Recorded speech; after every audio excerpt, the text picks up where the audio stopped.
Esse aqui.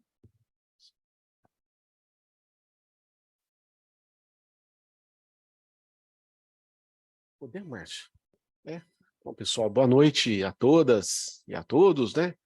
É uma alegria aqui para a subseção, a promoção de mais esse evento, de mais essa rodada de discussões.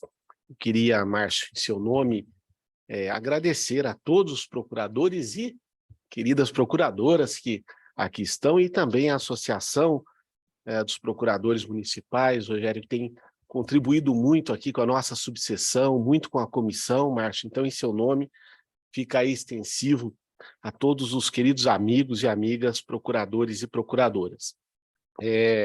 Também agradecer a presença aqui do nosso amigo e professor de todos nós, Geraldo Fonseca. O Geraldo, acho que dispensa maiores comentários, é uma das maiores vozes, autoridade aí nesse tema de recuperação judicial, e eu ouso dizer, viu, Márcio, não só aqui em Campinas, mas no país, né? Isso, Geraldo, não digo pela nossa amizade, mas digo pelo que ouço e como testemunha aí do seu trabalho.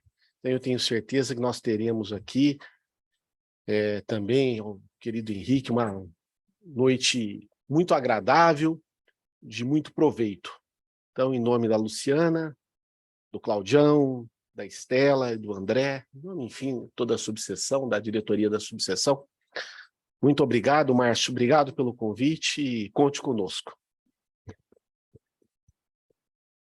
Boa noite a todos.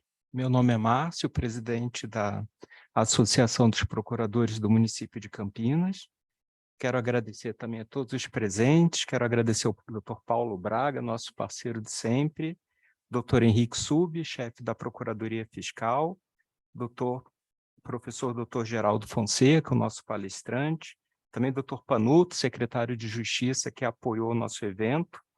Quero cumprimentar aqui a doutora Ana Paula, nossa procuradora, membro do Conselho Superior da Procuradoria-Geral do município, pelo apoio de sempre, doutora Isabela Vieira, da Comissão da Advocacia Pública, doutora Maíra, também presente, demais colegas advogados, demais procuradores, Felipe, que eu vejo, doutora Valéria, minha esposa, procuradora, pelo apoio de sempre, e desejo um ótimo evento a todos, e a gente agora vai chamar, né, doutor Paulo, a mesa principal, doutor Henrique Sub e o nosso professor doutor Geraldo Fonseca. Obrigado.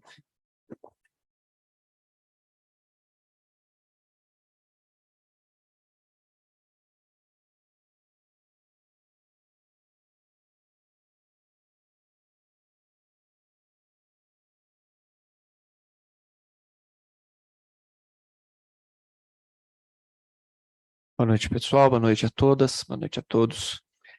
É uma alegria muito grande que anuncio, depois da abertura formal aqui com o Dr. Márcio, o Dr. Paulo, o início dos trabalhos da noite, agradecendo a maciça presença, tanto das colegas, dos colegas procuradores, quanto dos advogados, que sejam sempre muito bem-vindos aqui na nossa casa.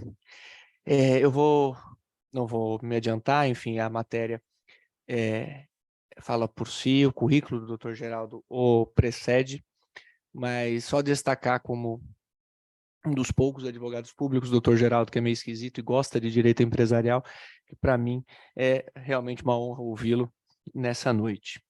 Dr. Geraldo Fonseca é doutor e mestre pela PUC São Paulo, professor da PUC de Campinas, coordenador da especialização na PUC Campinas e professor convidado na pós-graduação da PUC São Paulo, PUC Rio, Rio Grande do Sul e UFMT, a Federal do Mato Grosso. Membro da International Association of Young Lawyers, da New York State Bar Association, Legal Mundo e do Instituto Brasileiro de Direito Processual. Integrante do Fórum Nacional da Recuperação de Empresas de Falência, o FONAREG, constituído pelo CNJ para aprimoramento dos processos de recuperação judicial.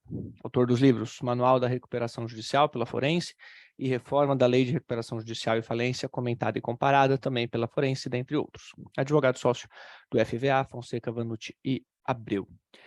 Doutor Geraldo, mais uma vez, muitíssimo obrigado pela disponibilidade de tempo. Aproveito o ensejo para agradecer publicamente o apoio da Secretaria Municipal de Justiça e da Procuradoria-Geral do município. O Dr. Peter Panuto, nosso secretário, estava previsto também aqui na mesa de abertura, teve um probleminha de saúde, um imprevisto, pediu desculpas e mandou os cumprimentos formais aqui ao nosso palestrante e a todos, pedindo desculpas pela repentina ausência. Dr. Geraldo, o senhor tem a palavra.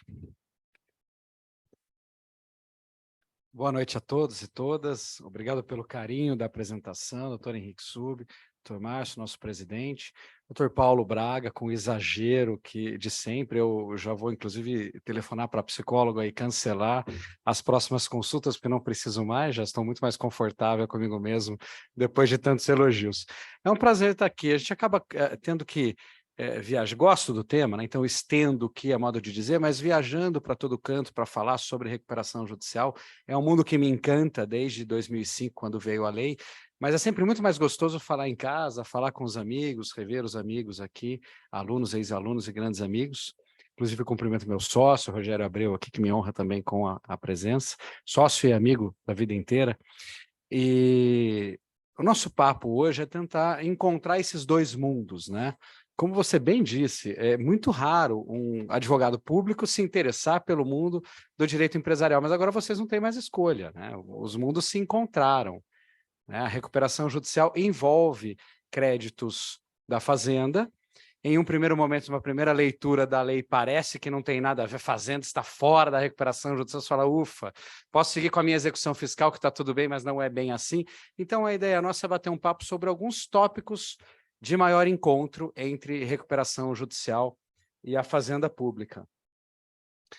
Mas antes de começar, a gente tem que passar por esse panorama geral, o que é esse negócio de recuperação judicial e quais são os objetivos. Existe um grande mito envolvendo a recuperação judicial, que é a salvação do devedor a qualquer custo. Isso, quando veio em 2005 a lei, colocou lá no artigo 47 a preservação da empresa. Em um primeiro momento, acabou se confundindo a preservação da empresa com a preservação do empresário. E a gente tem que voltar a cabeça naquelas aulinhas de direito comercial. O que é empresa? A empresa é a função, é uma atividade. A empresa não é a pessoa do empresário ou a sociedade limitada que desenvolve aquela atividade. A empresa é fabricar lápis. A empresa não é a Faber-Castell, essa é a empresária. Então, quando a lei fala em proteção da empresa, é a proteção da atividade empresarial. Isso justifica a proteção da atividade empresarial, porque é lá que está a geração de riquezas, de empregos, a circulação de riquezas e o recolhimento de tributos. Os nossos tributos são cobrados, em grande parte das vezes, aliás, esse é tema quente de discussão, né, sobre a produção. Alguma coisa sobre renda, e a maioria sobre produção. Vocês cobram o ISS se tem prestação de serviço. Se não tiver prestação de serviço, não cobra.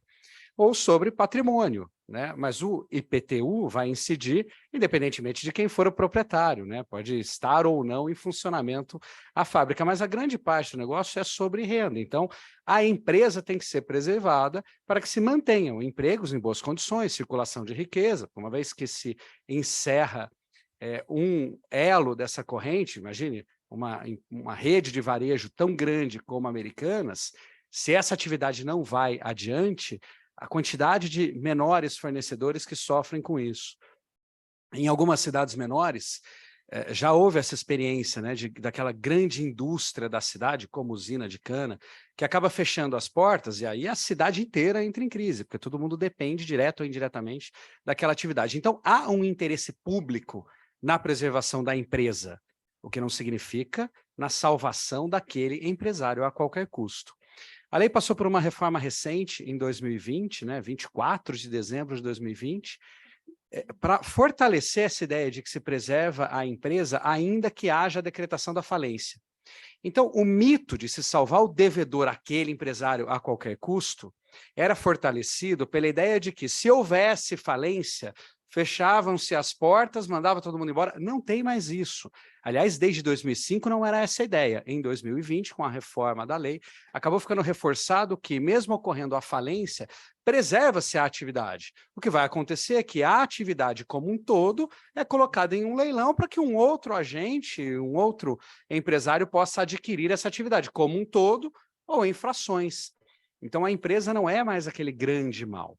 Então, a cada recuperação judicial tem que se analisar se é o caso de se salvar a atividade como ela é com aqueles empresários, ou preservar a atividade mesmo na recuperação judicial com uma substituição de gestores, dos condutores daquele negócio, ou se decretar a falência e ainda assim se preservar aquela atividade empresarial. Abriu-se um pouco o leque e não faz mais sentido essa proteção a qualquer custo. Esse contexto é importante para a gente entender o papel da Fazenda Pública, já que a Fazenda Pública é, de certa forma, representante do poder público, que, por sua vez, representa a coletividade. Quando há um interesse público na salvação da empresa, a Fazenda, ou seja, o poder público, depois a Fazenda e depois os procuradores, acabam ficando vinculados a esse objetivo de preservar a empresa.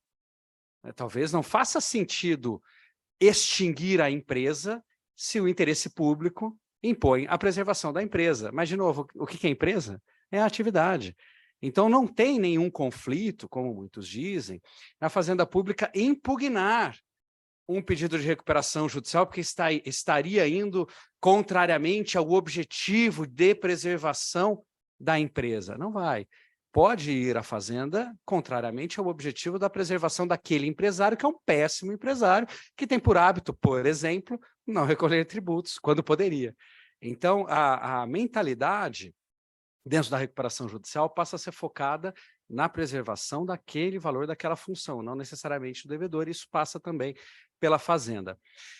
Quando a lei previu que o crédito fiscal estaria de fora, isso foi originado da intenção da própria Fazenda Pública, lá atrás, nos projetos de lei que tramitaram por 20 anos, antes de se transformarem na Lei de Recuperação e Falência. A Casa Civil interveio sempre no projeto com o objetivo de deixar o fisco de fora. A intenção era favorecer a Fazenda Pública para que ela pudesse, durante o trâmite de uma recuperação judicial, satisfazer seus créditos, porque ela não é sujeita a concurso. Essa seria a ideia. A Fazenda Pública é sujeita a concurso na falência e o crédito dela, até então, era preferencial, a não ser em relação aos créditos trabalhistas. CTN foi alterado junto com a vinda da Lei de Recuperação em 2005, para prever também que, além dos créditos trabalhistas, a Fazenda seria preterida pelos créditos com garantia real. Então, em caso de falência, a Fazenda passou a ser a terceira da lista, já que em segundo lugar passaram os créditos com garantia real, que no fim das contas são os créditos bancários, né? Muito raro, fora do mundo bancário, ter essas garantias reais. Mas e dentro da recuperação judicial? A recuperação judicial está fora, a Fazenda não se sujeita à recuperação judicial. Pois bem, não é bem assim, porque quando a lei foi desenhada, se imaginou que a execução fiscal poderia tramitar normalmente, e aí o fisco está lá observando, o doutor Henrique faz lá a pesquisa de bens, encontra a máquina, uma máquina maravilhosa, que acabou de ser importada por aquele devedor em recuperação judicial, inclusive sem pagar os impostos de importação e tudo mais, porque a Fazenda Federal avisou, e ele pede a penhora dessa máquina novinha que teria mercado para vender. O juiz da recuperação judicial não deixa pegar essa máquina, porque vai dizer que a máquina é fundamental para pagar todos os credores. Ele fala, bom, então vamos buscar imóveis aqui. Encontre imóveis. O juiz da recuperação judicial fala que não é possível pegar imóveis para onde funciona a empresa. Bem essencial. Aí ele começa a falar assim, então vou tentar dinheiro, né? Vou voltar lá porque seria o primeiro da fila, fazer uma penhorinha ali e tentar achar dinheiro. Acha dinheiro. Não pode pegar, porque dinheiro é essencial, aliás, é o mais essencial de tudo, né? Depois do amor é o dinheiro, ou antes até, na concepção de alguns. Mas não dá para pegar dinheiro. E créditos? Ah, mas também não dá para pegar crédito. E, sei lá, coisas do ativo circulante. Estoque já está lá para ser vendido mesmo, penhora, não, mas não dá.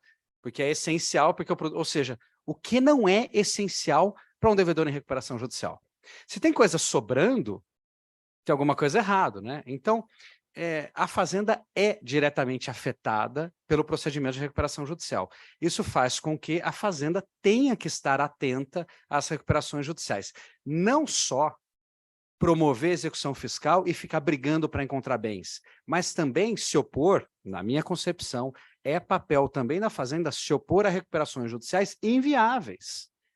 se manifestar em relação a recuperações judiciais de quem eventualmente não poderia pedir recuperação judicial.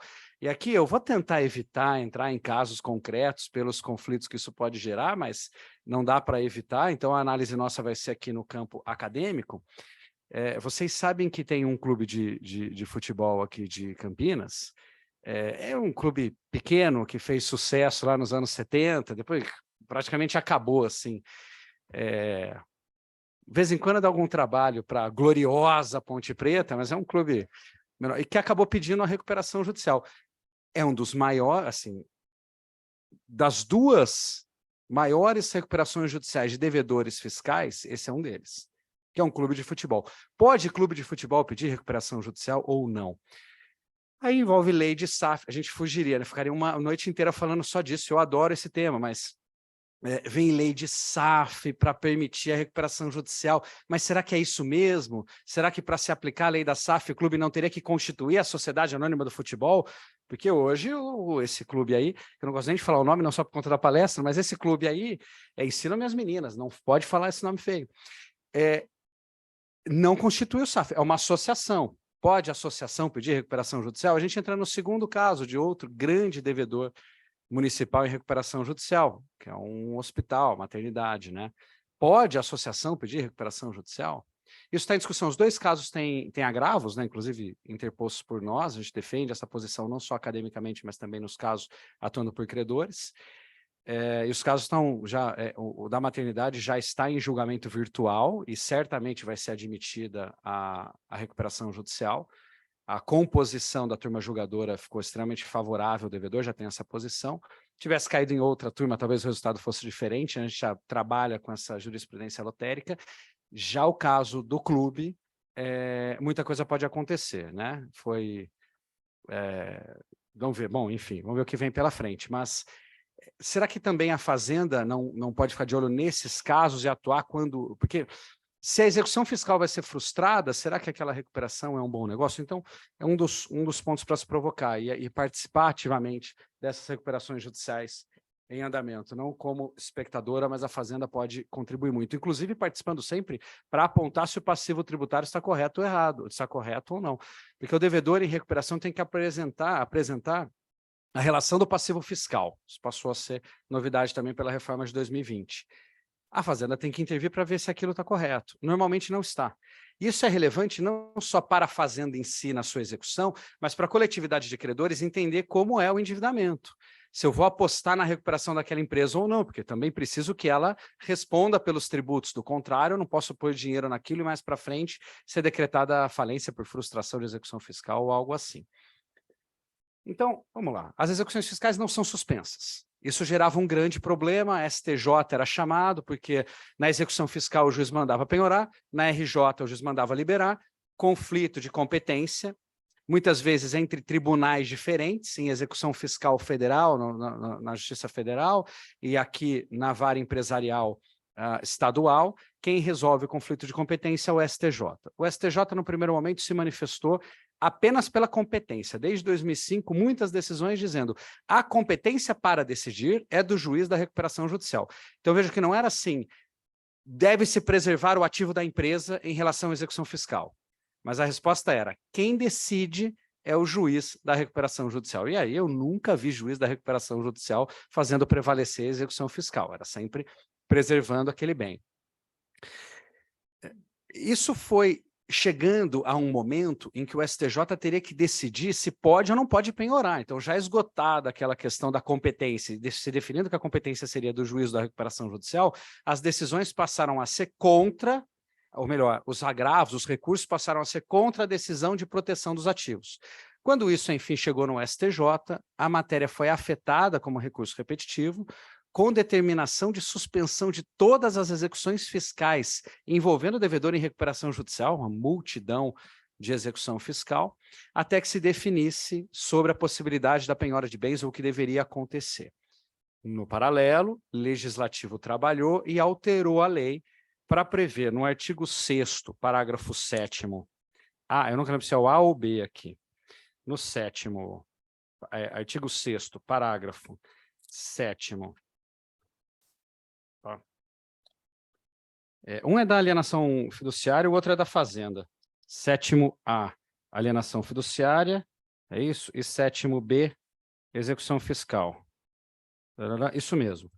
Prevendo no artigo 7º-A e 7º-B que esses créditos, por esses credores que estão fora da recuperação judicial, alienação fiduciária, 7º-A, e execução fiscal no 7º-B, podem prosseguir normalmente com as respectivas execuções.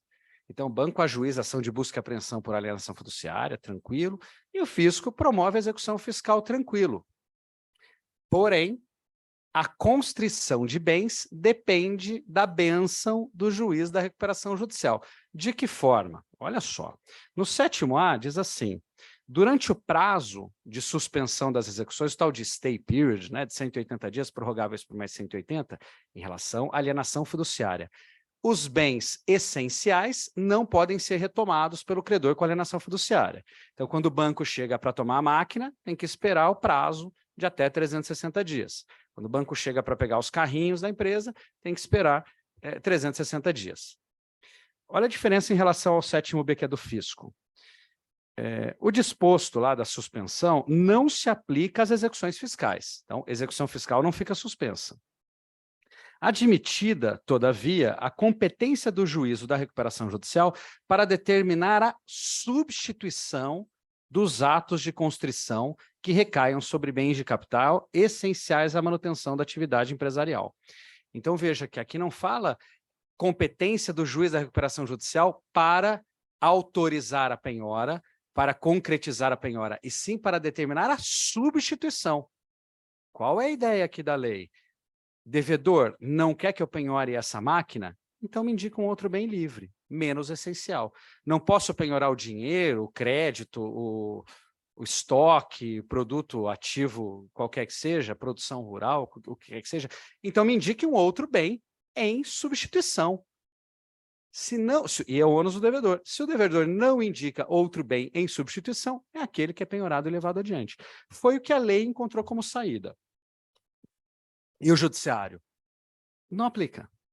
Eu fico muito incomodado quando tem uma lei que me parece clara, com vontade de resolver um problema, e o judiciário passa por cima. Me incomoda muito esse ativismo. Né? Uma coisa assim, é uma lei omissa, e o judiciário tem que intervir, preencher lacunas, usar analogia, mas aqui no caso é a vontade expressa.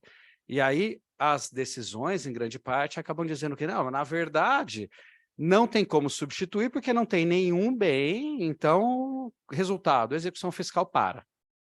E não tem saída. Então, esse é um ponto que não tem jurisprudência formada.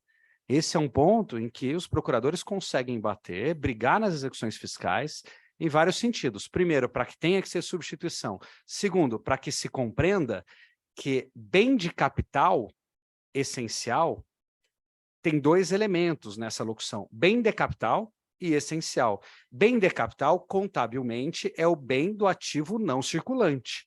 Então, nunca pode ser estoque. Nas recuperações judiciais das livrarias, que estavam conversando ali antes do papo de agora, não dá para dizer que livro é bem essencial. Está lá para ser vendido. Cana-de-açúcar ou açúcar pronto, etanol, aquilo está pronto para ser vendido. Se não se permite que o fisco penhore esse bem vai ser vendido para outro. Né? Então, não dá para se dizer que é bem de capital. E além de ser bem de capital, tem que ser essencial. Eu passei por algumas péssimas experiências por credores extraconcursais, por exemplo, na tentativa de penhora de carros da diretoria. E era cada carro. Carros da diretoria. Bem impenhorável, essencial à atividade empresarial, os carros de luxo da diretoria, porque quando nós identificamos e pedimos a penhora, o devedor falou, não, nós vamos vender. E aí o dinheiro vai ser essencial para fomentar a atividade. Até então, andava, não ia vender e tal. Até créditos de arbitragem e processos judiciais em que o devedor em recuperação judicial promovia, que são coisas absolutamente incertas, não dá para saber se vai ganhar ou não vai ganhar, o judiciário já entendeu que são bens essenciais. Eu não sei como pode ser essencial algo que não dá nem para se contar, né? E como esse crédito seria bem do ativo permanente, né? Bem do ativo não circulante. Então, são essas questões que têm muito espaço ainda para se trabalhar e para convencer o tribunal de que a interpretação tem que ser muito limitada, porque não é qualquer execução de um credor, um banco gigante que vai passar por fora e matar todo mundo de fome. É o fisco, cara, que tem que receber, é dinheiro público, é de todos, inclusive o salário do juiz e tal, né? Muito bem. Essa condição perdura por 180 dias mais 180, que é o tal do stay. Encerrado esse prazo, não se faz mais sentido essa proteção. Então, a execução fiscal tem que tramitar livremente, sem precisar da bênção do juiz da recuperação judicial. Passados os 180 mais 180, 360 dias, a execução fiscal pode penhorar sem precisar de autorização do juiz. É isso que se extrai da leitura conjunta desses dispositivos. A redação, nesse ponto, ficou um pouco infeliz no 7º B, quando fala em encerramento da recuperação judicial, mas a leitura com o caput indica que a partir do encerramento da suspensão, a execução fiscal é livre para tramitar e atingir quaisquer bens, inclusive os essenciais. É ônus do devedor em recuperação judicial fazer essa coisa tramitar o mais rápido possível. Outro ponto de grande contato é a possibilidade de o devedor em recuperação judicial ter condições especiais de parcelamento dos seus tributos. A Lei 10.522 trata dos tributos federais, em 3 artigos principais, 10A, 10B e 10C. O 10A e o 10B dão condições específicas diretas de parcelamento, com o mínimo de pagamento, quantidade de parcela, 120 vezes e tudo mais. O 10C abre espaço para a transação tributária. Então, permite que devedores em recuperação judicial sentem com a Procuradoria da Fazenda Nacional para ajustar as melhores condições que não necessariamente vão ter aquele limite temporal e vedação em relação a descontos e tudo mais. Tem mais liberdade negocial nisso. Grandes transações tributárias já foram realizadas, como, por exemplo, na recuperação da Gradiente, que era uma grande devedora fiscal e acabou conseguindo um bom êxito na negociação com o Fisco Federal. Mas para que isso seja implementado nas prefeituras e nos estados, depende-se de lei específica. Então, pode ser também tarefa de vocês trabalhar para que haja essa lei. É, de fato, um benefício para a Fazenda, porque ela fica amarrada na recuperação judicial, sofrendo nessas execuções fiscais, enquanto que se há uma lei permitindo o parcelamento ou a transação tributária, isso coloca o devedor numa posição delicada, porque ele passa a ter o dever de negociar. Porque o outro ponto delicado é esse aqui. Então, o que acontece, né? E uma coisa leva a outra aqui. Porque a lei previu assim, o fisco está de fora, né? Essa foi a ideia inicial, mas não precisa se preocupar, porque para obter a concessão da recuperação judicial, o devedor tem que apresentar a CND, certidão negativa de débito tributário. Sem a apresentação da CND de todas as esferas, aquilo tudo tramitou e o juiz não pode conceder a recuperação judicial. Logo de cara, já em 2005, já se firmou o posicionamento de que aquilo era inconstitucional. Porque não poderia o fisco, que tem o meio próprio de cobrança, que é a execução, os caras são apegados, a jurisprudência é apegada nisso, né? Não, porque, assim, eu, particularmente, sempre pensei que o fisco pudesse requerer falência. A lei de falência 94, qualquer credor pode, né? Mas o STJ acabou se posicionando, né? Depois de algum vai e vem, acabou se posicionando no sentido contrário. Dentro daquela ideia de que, não, para o poder público só vale estritamente o que é previsto em lei. E como meio de cobrança é a execução fiscal, o fisco não poderia realizar pedido de falência, né? Esse é um pensamento maior. Aí tem outras correntes em relação, não, é contrária a ideia do fisco pedir falência de alguém, porque preservação de empresa e tudo aquilo. Eu sempre pensei que não há nenhum problema em ter essa alternativa à execução fiscal quando ela é mais adequada. Se o problema é de inadimplemento daquele devedor e tal, é a execução fiscal. Se o problema é que aquela atividade é inviável e cada vez mais vai ficar devendo tributos de forma irremediável, a falência é o melhor caminho para se estancar aquele problema. Mas não é assim que pensa o STJ, então o que eu penso vale um pouquinho menos do que pensa o STJ, então esse foi o posicionamento. Mas esse entendimento foi levado para dentro do artigo 57, aqui que exige a CND, para dizer o seguinte, Quando se exige que o devedor em recuperação judicial tenha CND, exige-se que ele quite os tributos. Então, é uma forma de cobrança da Fazenda Pública fora da execução fiscal, impondo dentro da recuperação judicial, por omissão, por inércia, que o devedor tenha que correr atrás e apresentar os tributos. Prevaleceu isso num primeiro momento, e o dispositivo foi entendido por inconstitucional por muito tempo. O STJ ratificou esse entendimento que veio dos tribunais estaduais e solidificou que é inconstitucional a exigência de CND, porque, acrescentando o argumento, porque o fisco não previa, ou as fazendas não previam leis próprias que permitissem o parcelamento como era desenhado no sistema da lei. Então, a ideia era o seguinte, o fisco não pode ficar de fora assistindo o jogo e, de repente, vai lá no meio de campo, tira a bola, leva embora e não tem mais jogo. O fisco tem que contribuir. E a contribuição das fazendas seria através de uma lei de parcelamento especial para o devedor em recuperação judicial. Muito bem. A Lei 10.522 foi alterada, né, com a reforma de 2020 e passou a prever artigos 10A, B e C, agora está tudo certo, devedor. Vem aqui que agora eu dei condições para esse parcelamento. Mesmo depois da lei, o STJ confirmou que era inconstitucional esse dispositivo. Em um recurso, em uma reclamação da Fazenda, recurso extraordinário, e depois, sucessivamente, uma reclamação da Fazenda da União, Fazenda Nacional, o STF concedeu um efeito suspensivo em relação à decisão do STJ que exigia a CND.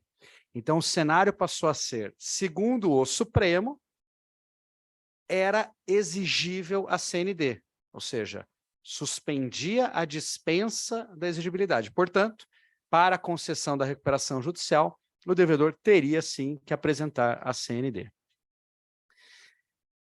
Os juízes de primeiro grau não deram muita importância para isso, né? O Tribunal de Justiça de São Paulo começou a se movimentar para exigir as CNDs, mas em primeiro grau os juízes não levaram muito a sério, até que a Fazenda desistiu desse recurso, dessa reclamação, e o assunto hoje está muito favorável à dispensa da CND.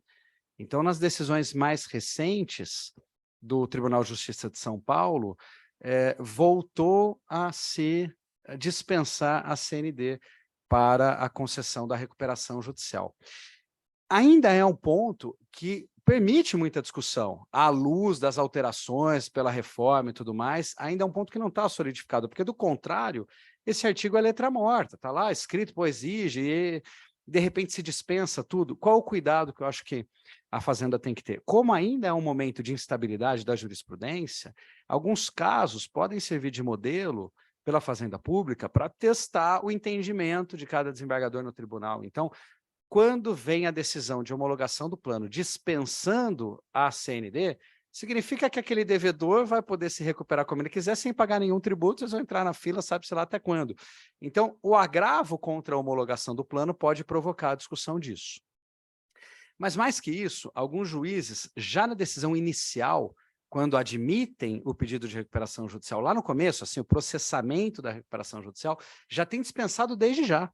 Então, já no deferimento, já falou, olha, já fica dispensada a apresentação de CND, ou seja, empresa, nem se preocupe em negociar com o fisco, em parcelar, em nada. Olha, eles vão ficar aqui esperando a coisa acontecer.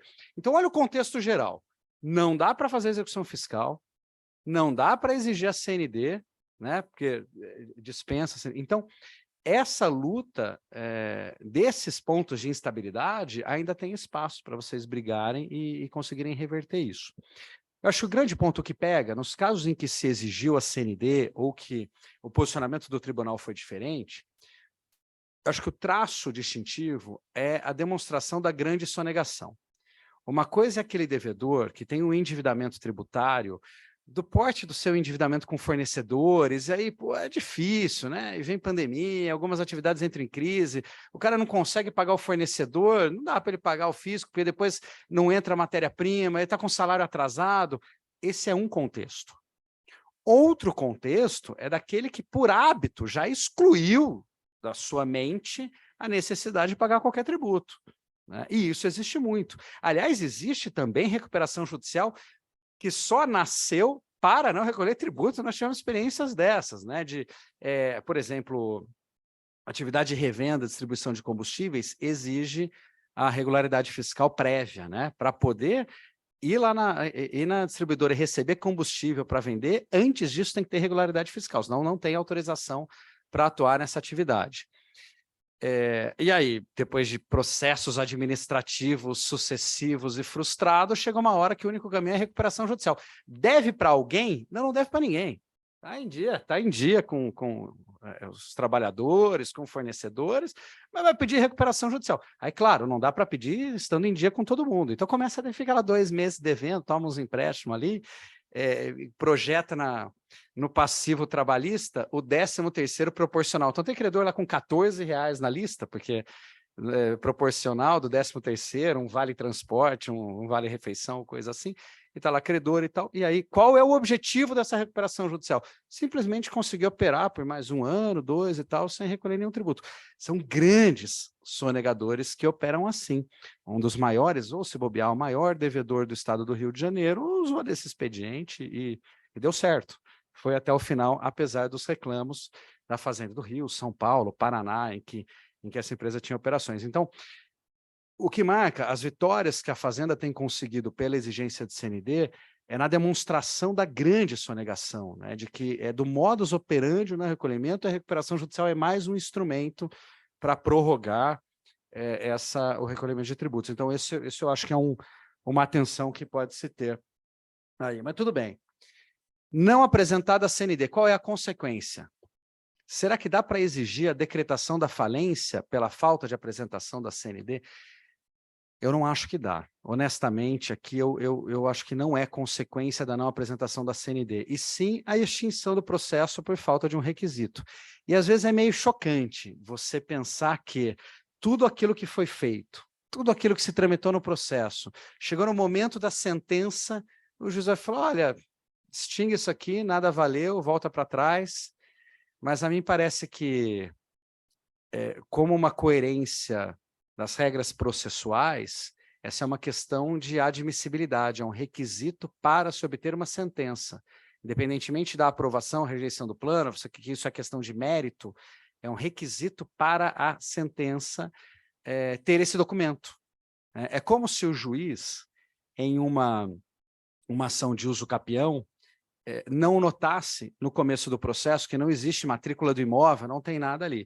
Aí o processo tramita e tal, e tem perícia, houve um monte de gente, testemunha, não sei o quê. Chega lá no final, o juiz fala assim, peraí, faltou um documento essencial, né? Ou que os imóveis não estão unificados, que é uma exigência e tal, né? Não estão devidamente identificados. O juiz não vai julgar, ele vai extinguir, vai falar, paciência, tudo que se gastou até aqui, mas falta um requisito. Então, a mim parece que a falta de CND levaria à extinção da recuperação judicial, o que também é danoso. Então, veja que não tem boa saída aqui.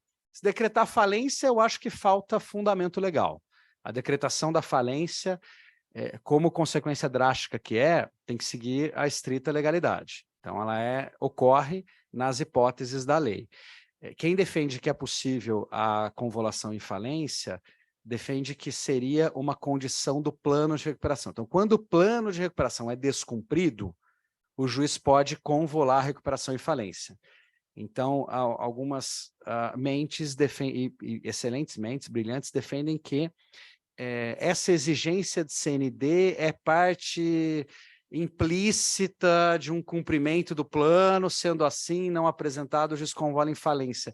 Eu queria até defender isso, mas eu não consigo chegar nesse ponto. Agora, motivo para a decretação da falência está aqui, no esvaziamento patrimonial. Esse é um ponto de extrema atenção nas recuperações judiciais mais recentes.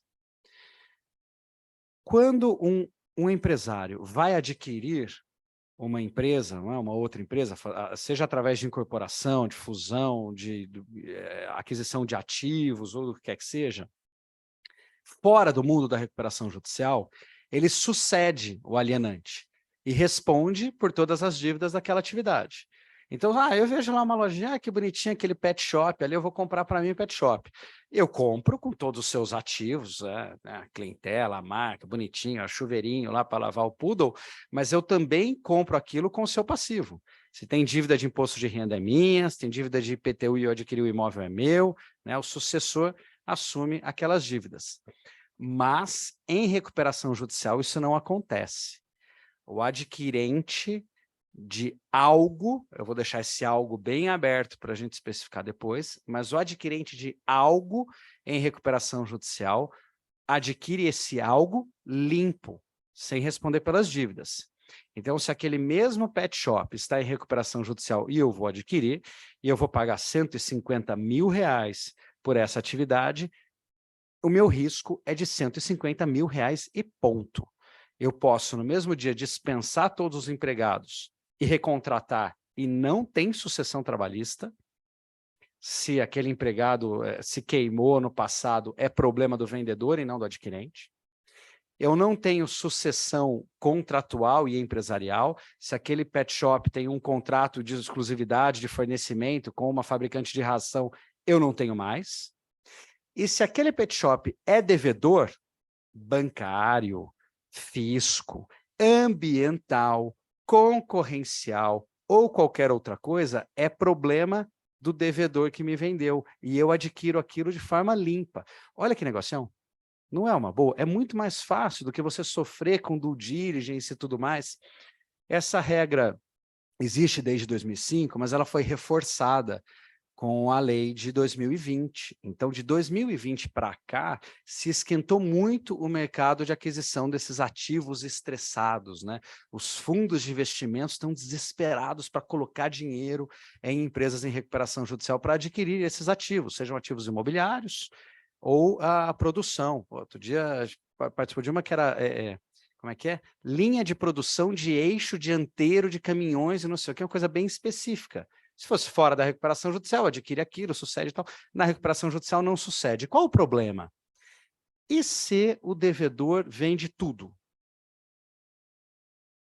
Pode vender tudo? Agora pode. A lei prevê, inclusive, expressamente a alienação da unidade como um todo, né? Da unidade empresarial como um todo. Pode ser vendido. E aí ele fica com o quê? Com nada. E o dinheiro que o adquirente deposita para adquirir aquele todo vai para pagar os credores. Quais credores? Os credores sujeitos ao plano, os sujeitos da recuperação judicial.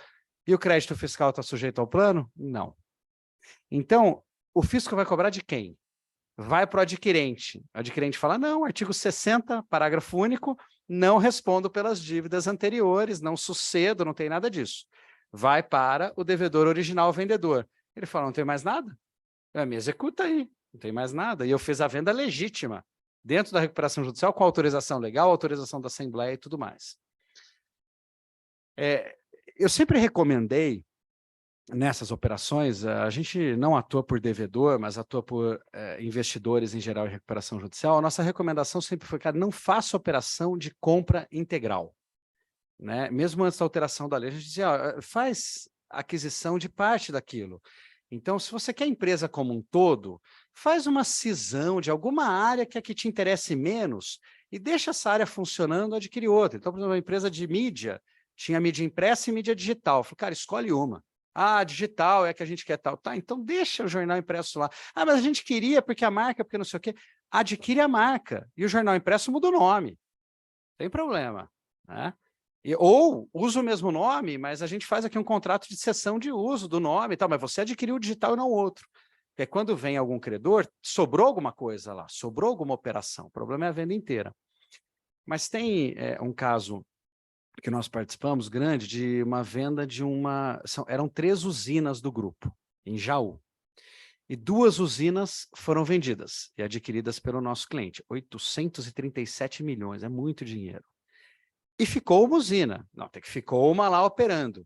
Qual o problema? A Fazenda Pública e outro credor extraconcursal entenderam que a que ficou não era suficiente para pagar pelas dívidas fora do plano. Então, esses 837 milhões foram suficientes para pagar os credores do plano, mas não sobrou dinheiro para pagar os credores extraconcursais, que era um credor de uma operação que não se sujeitava por ter alienação fiduciária, um credor grande posterior de uma operação feita depois e a Fazenda Pública.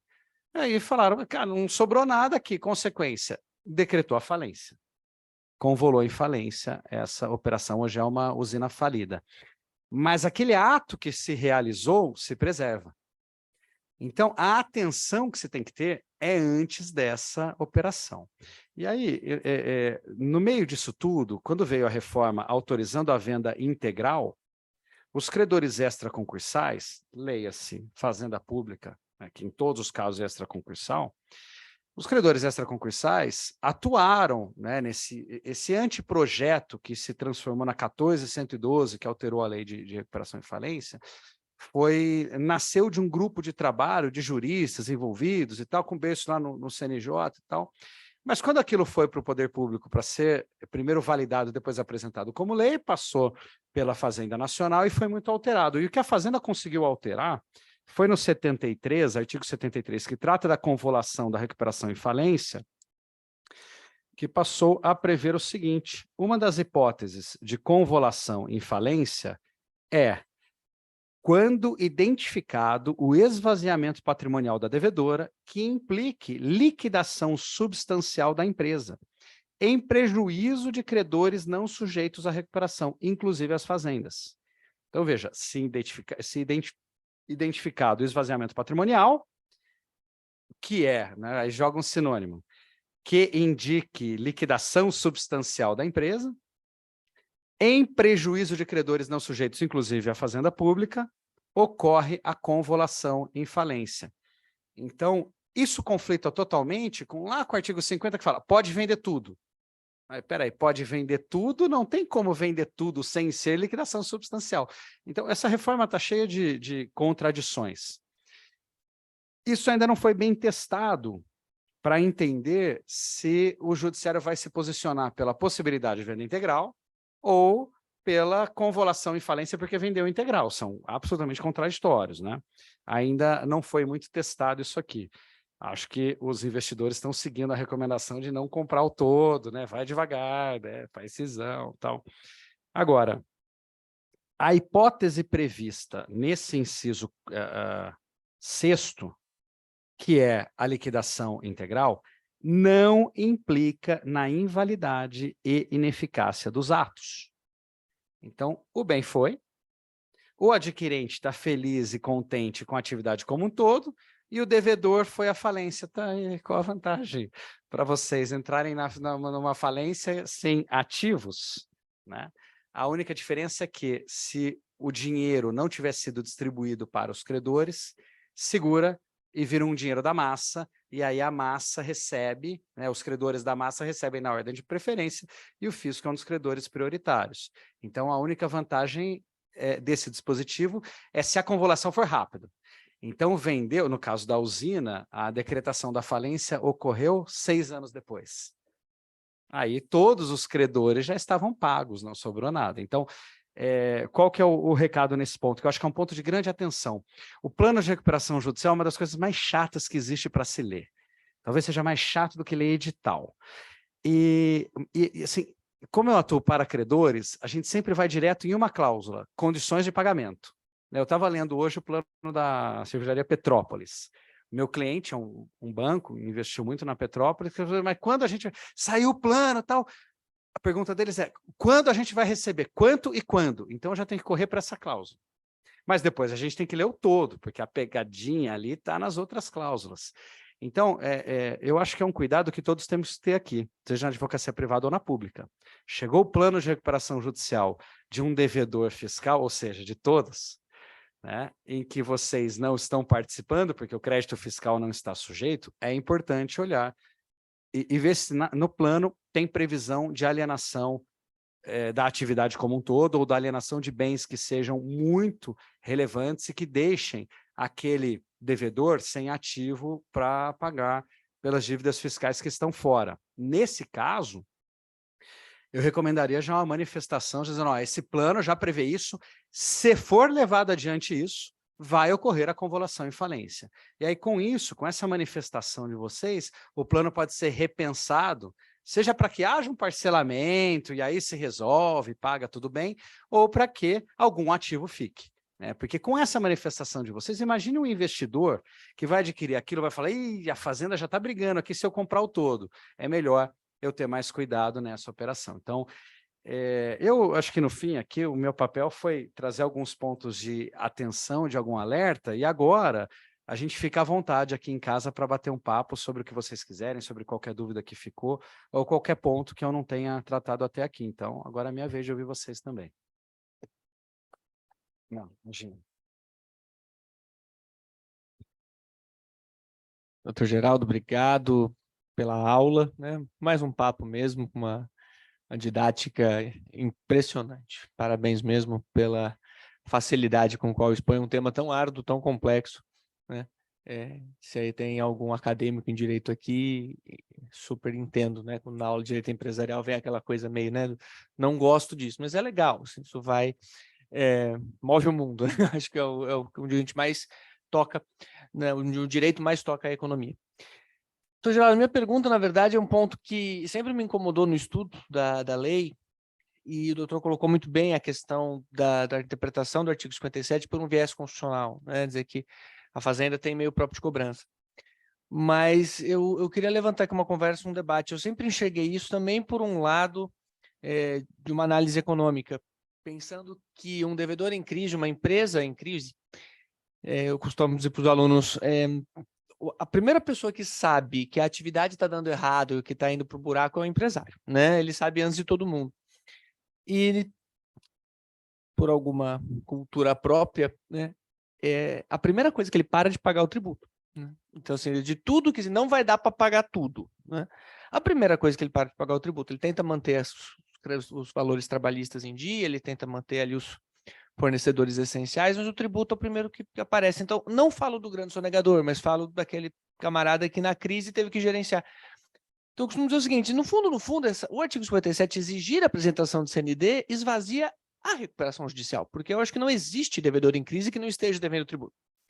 Então, queria ouvir um pouquinho disso, assim, se o doutor concorda, se eu acho que exigir, e falo também como procurador, mas no ambiente acadêmico, exigir a CND, eu sempre achei algo muito pesado, tipo, vai esvaziar a própria ideia de uma recuperação. E aí vem a ideia do parcelamento específico, eu entendo, enfim, mas, aliás, deixar o recado, né, Campinas começou a trabalhar nisso, a gente também estava precisando, estamos pensando, mas não é uma questão econômica também, enfim, eu acho que quando eu pensar do artigo 57, ele não exagerou a mão, e aí poderia realmente inviabilizar, e por isso a resposta da jurisprudência de achar um argumento técnico constitucional para evitar sua aplicação? Sim, sim. A pergunta é muito boa. Antes de eu responder, senão eu vou acabar esquecendo e levo embora para casa, acontece. Esse é seu, é o meu manual da recuperação judicial e um na sequência que eu sorteio para quem teve paciência de nos ouvir até agora. Eu estou antecipando porque, cara, direto, se acabou, tchau, tchau, pego minhas coisas, eu chego no carro e falo, putz, meu livro. De fato, esse artigo 57 decorreu daquela vontade da Fazenda de ficar de fora do jogo e ter que ser contemplada a qualquer custo no final. Então, as primeiras decisões que entenderam pela inconstitucionalidade bateram muito disso. Na vontade legislativa, que partiu do próprio fisco de ficar de fora, impor, e passou por cima de toda a necessidade de recuperação. Mas agora, com esses parcelamentos, especialmente no âmbito federal, né, não dá para se deixar o devedor acomodado de nem buscar uma solução. Esse é o problema. Então, ele tem ali, claro, primeiro, né, a gente vai excluir a questão da sonegação, que nós estamos falando do devedor de dia a dia. Ele vai buscar a composição com seus trabalhadores. Pô, ficou devendo, está devendo, não pagou nada de adicionais, de hora extra, salário sempre pagou um pouquinho a menos, deixou de lado os benefícios, tem férias em atraso. Ele vai ter que se compor para aprovar a recuperação judicial. Com os fornecedores, ele vai ter que se compor. Então, ele vai negociar ao longo da recuperação judicial melhores condições para aquele que der mais crédito, porque ele precisa de mais insumos e mais dinheiro durante a recuperação judicial. Então, ele vai ter que se compor. Com os bancos, ele vai ter que se compor. Ele vai ter que sentar lá no Banco do Brasil, que é duro de negócio, vai sentar no Itaú, no Santander, e vai falar, olha, me alonga a dívida, eu vou precisar de mais dinheiro, me dá mais dinheiro agora para conseguir te pagar depois com mais prazo. Ele vai ter que se compor. Ele vai falar para o fisco, assim, não, com você eu não quero falar, cara. Com você eu fecho a porta. Então, a ideia é que haja uma negociação ampla. O modelo brasileiro de deixar de fora o fisco não foi o mais adequado. Em outros ordenamentos, principalmente no americano, onde a gente se inspirou, o fisco senta junto e tem que negociar e se submete a condições.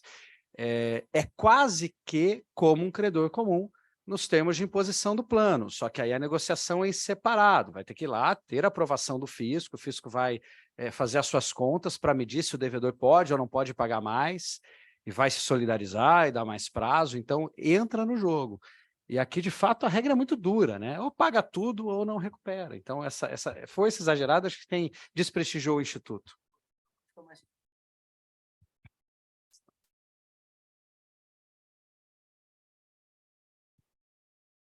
Agora sim. E eu fico pensando se não poderia ser uma boa saída, porque da mesma maneira que um credor pode aprovar o plano, verificando que, ok, vou ter que alongar, vou ter que mudar condições, mas é melhor do que a falência, ainda que o fisco seja privilegiado na falência, ele não é tão privilegiado assim, porque você tem os extraconcursais todos antes, né? Quando a gente estuda o artigo 83, está lá, não, só tem os trabalhistas e os bancos, depois o fisco. Não, mas tem o 84 inteiro. É difícil chegar. E nisso eu concordo. Eu acho que se a gente pudesse pensar um modelo que vem dessa visão muito tradicional, né, de que o fisco não negocia, não pode transacionar, tem que receber interesse público, me parece que o Brasil podia dar um passo de modernização e colocar na mesa. Negocia também. Né? É melhor ele te pagar assim, né, dentro de um plano, ou o fisco integrar o plano, eventualmente. É melhor pagar assim do que você não receber, né? Porque senão vai ficar lá em aberto e você não vai receber. Né? Acho que poderia ser interessante. Isso, a ideia do 10 foi abrir espaço para essa negociação, só que ainda é tímida, né? Ainda é uma coisa muito nova. Você fala assim, não, pode sentar lá com o procurador e sair negociando o tributo do jeito que quiser. A gente tem um medo disso, né? Temos isso, é uma reserva cultural. Né? Não posso, como assim vou decidir, né? O que... Eu diminuo a sua multa, né? Numa anistia de multa, mas não posso chegar no principal porque senão estou beneficiando. Mas aqui vai beneficiar mesmo. O devedor está em recuperação judicial, ele vai pagar menos do principal, né? Então, isso aqui depende de lei.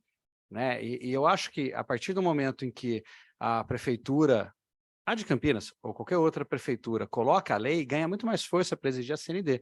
Então, qual seria a ideia? Deferir o processamento da recuperação judicial, a Fazenda é intimada. A Fazenda comparece e fala, atenção, devedor, tem uma lei aqui abrindo as portas, estou te esperando para conversar. Se o devedor não procura, lá na frente, na hora de plano aprovado, a Fazenda fala assim, olha, eu me disponibilizei, o cara nunca veio. Né? Então, ganha mais força a exigência de CND. Rogério. E quem mais tiver perguntas, pessoal, eu vou levando o microfone. Por favor, doutor. Obrigado, boa noite. Não tem, agradecer o Geraldo para mim ser redundante, tem que agradecer todo dia, né? Então, mas a respeito desse debate, quer dizer, a gente tem uma situação que a gente está vivenciando agora, que é da transação tributária federal, já 2020 para cá. Quer dizer, existe uma referência, né? Um histórico, lógico, agora estamos falando de um outro ente, por exemplo, município, mas eu acho que é uma coisa a ser analisada, né? Porque lá tem a previsão legal da capacidade de pagamento, né? Esses irrecuperáveis que hoje tem uma previsão legal expressa, um enquadramento em que, porque senão a gente cai na outra discussão, né? Entre créditos, o federal, o estadual e o municipal, a disputa entre eles, né? O STF já decidiu que não há esse privilégio aí para o federal. Mas eu acho que é uma coisa, talvez até exista, né, em andamento um PL específico para essa situação, porque a gente está numa economia muito grande, Campinas, certamente tem empresas, né, em recuperação judicial e que uma tratativa especial do crédito tributário do município para elas, né, para essa situação seria uma classificação de difícil recuperabilidade, né. Tá? Eu acho que é extremamente urgente, doutor, a gente pensar nisso, né? Ao menos os grandes municípios, né? A gente conversava um pouquinho antes de vir aqui para a mesa. O problema maior hoje é a gente ter que colocar num grande balaio, né, municípios do porte de São Paulo, Campinas, Fortaleza, né, Rio de Janeiro, e 90% dos municípios do país tem menos de 20 mil habitantes. Então, assim, é muito diferente, é tudo município. Né? Mas, sem dúvida, que esses grandes, então, têm que ser vanguarda E o fato da Fazenda Nacional ter lançado o modelo é sempre uma referência bacana. Mas aqui com a liberdade acadêmica eu posso ser franco. Existe sim essa reserva, né? O advogado público, a procuradoria, a administração pública, ainda que de maneira abstrata, ela é reticente, assim, tá bom, vou eu arriscar, né? Aí veio o Tribunal de Contas, né? Eu falei, pau, né? Não, tá errado, não pode, né? E a gente esperou testar, a gente fica nessa. A questão da recuperabilidade é algo que a gente discute muito dentro da Procuradoria Fiscal, até para isso, né? Falou assim, olha, não me adianta eu ter todo o mecanismo à disposição de uma empresa que eu sei que não tem condição, que eu não vou recuperar, então por que não, né? Cobrar menos, tira isso da frente. É um esforço que vale, a gente está começando os estudos agora para fazer a nossa lei de parcelamento, e vale sem dúvida o exemplo aí da União, que tem, né, muito mais condições de pensar nisso, mas a gente vai com certeza seguir. Mais alguma pergunta, pessoal? Eu levo o microfone.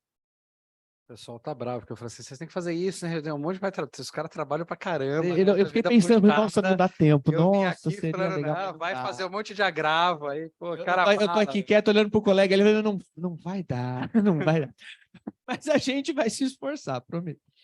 Porque vale abrir o horizonte, né? Ver todas as possibilidades que a gente tem de recuperação. Posso fazer uma pesquisa aqui, então? Vamos lá, levanta a mão para mim, quem já fez manifestação em RJ, já teve que atuar em alguma recuperação judicial aí? É? Sim, sim.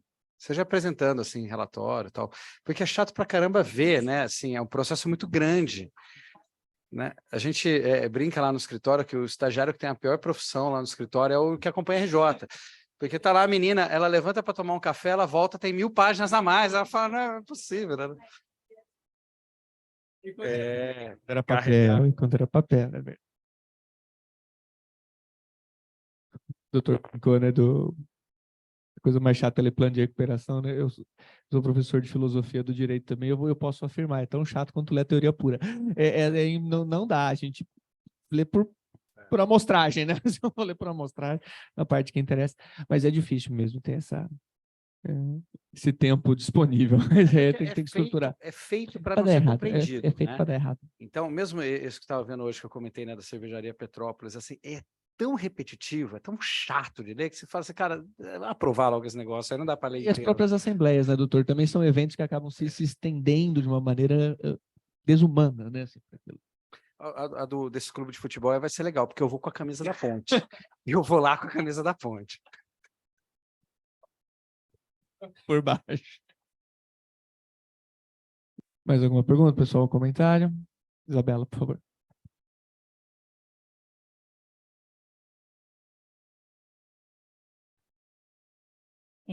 Eu sou procuradora aqui do município de Campinas também, e eu queria fazer só uma observação, que é uma coisa que eu sempre reflito. Essa questão da convivência da execução fiscal com a recuperação judicial, eu sou procuradora do município, mas eu vou advogar agora contra. Eu acho que isso tem um pouco de contribuição nossa também, porque vários julgados do STJ, eles se posicionam no sentido de que é uma faculdade da Fazenda se habilitar na recuperação judicial ou prosseguir de maneira autônoma com as execuções fiscais. E, de maneira geral, a gente sempre prefere seguir na execução fiscal. Então, o que acontece é que a gente fica com dois ritos paralelos que frequentemente não se comunicam. Quando se comunicam é para negar uma penhora ou para determinar uma substituição de penhora por um bem que é bem menos líquido para a Fazenda. E talvez se a gente se propusesse a se habilitar, talvez o processo de recuperação judicial e até mesmo a formação do plano atenderia mais aos nossos interesses. Eu tenho essa impressão, queria ouvir a opinião de vocês. Isabela, a pergunta é muito... Isabela, né? A pergunta é muito boa. Porque, de fato, essa habilitação do crédito fiscal é prevista para falência, porque na falência o crédito está sujeito, a execução fiscal para, e até se criou agora um procedimento próprio para habilitação do crédito na falência. Na recuperação judicial, eu vejo que faz sentido essa habilitação se o plano tiver previsão de pagamento dos tributos, e aí, né, não vai poder ser imposição do plano nenhum desconto de principal e nada disso, ou se tiver alienação de ativos com valores que ultrapassem o pagamento do plano e sobra dinheiro para pagar os tributos. Porque, do contrário, vai ocorrer habilitação lá. Então, estou habilitado lá. paro minha execução fiscal ou nem começo a minha execução fiscal. O que vai acontecer na recuperação judicial? O devedor vai apresentar uma proposta de pagar os credores sujeitos, paga os credores sujeitos, consegue lá essa dispensa da CND e segue o jogo. Então, e o fisco não recebe, isso não leva a um recebimento, né? Diferente do que acontece na falência, em que habilitou, recebe. Então, essa habilitação, eu penso que depende muito do caso ter a previsão do devedor estar disposto a pagar, porque se não tiver, não tem força. Penso eu, tá?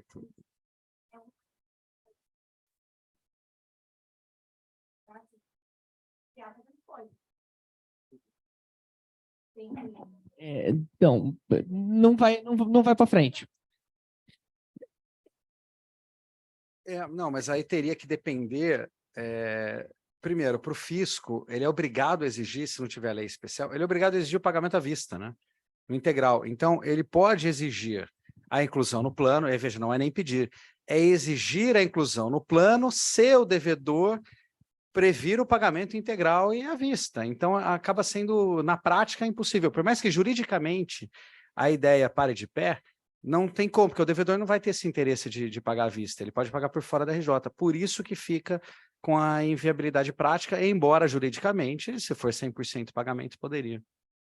E penso que, na prática, talvez houvesse uma grande resistência dos credores sujeitos ao plano, porque de repente entra o cara ali e fala, não, você vai ter que me pagar à vista, é o que o doutor falou, né? E o investidor, aquele cara que tá, não, então eu vou votar contra isso aqui, porque não E o tem fisco como. não tem voto, né? Então esse plano acaba sendo rejeitado. Então, na prática, não tem viabilidade. Seria o caminho perfeito. Assim, na minha visão, a lei deveria ser assim. Uma classe trabalhista, uma classe de credor-garantia, uma classe de credores quirografários, essa de microempresa separada, eu nem sei se faz muito sentido, mas uma classe de credores tributários, credores fiscais, genericamente, administração direta e indireta. E aí, lá dentro, tem que ter uma composição entre os três entes e ali sai a aprovação. Se o plano for aprovado por todos, menos pela fiscal, caberia ao juiz analisar se a proposta é razoável ou não, é assim que funciona fora. Aí o juiz faz, né, pelo menos no modelo americano, o juiz faz análise de fair and equitable, é justo e equilibrado, mais ou menos isso. Olha, a fazenda não quis aprovar, mas o plano era justo, e aí é conveniente, o juiz faz análise com os elementos que ele recebe. Aqui, fala, não, fica totalmente de fora, então não tem, acho que nem espaço para defender essa aplicação, se por falta de previsão legal. Infelizmente, mas você falou perfeitamente o sistema americano. Acho que estamos. Está bem acompanhada de quem inventou, né? De quem inventou o Instituto.